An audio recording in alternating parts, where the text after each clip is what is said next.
I'll just take a couple seconds to address what the PUC decided last week. So this goes back to Minnesota Power over in Cohasset.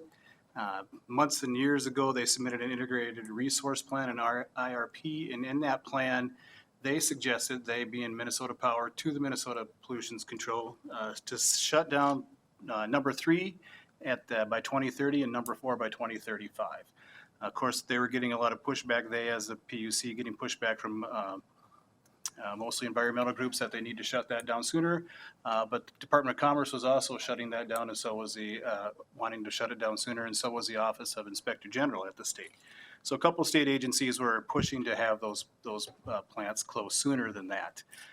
Through a lot of work and some what they called a negotiated settlement with Minnesota Power, the city and the county of Cohasset, and the county signed on to it, but it also included the large ratepayers, the mines, the Land and Paper Company, and others, including some of the environmental agencies, all signed off on this agreement, and that's what was presented to the PUC last Thursday.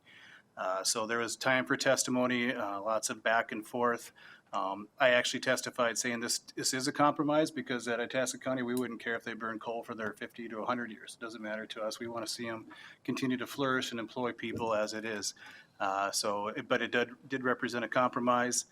And at the end of the day, the PUC took a unanimous vote to agree to that coordinated plan. So that agrees with what Minnesota Power is looking for, and not to shut those down, at least not to have them burning coal by 2030 and 2035. So we do.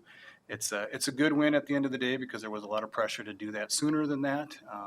They weren't going to vote on that until November 22nd, but they thought they had all the information and they decided to do that last Thursday. So a good outcome at the end of the day.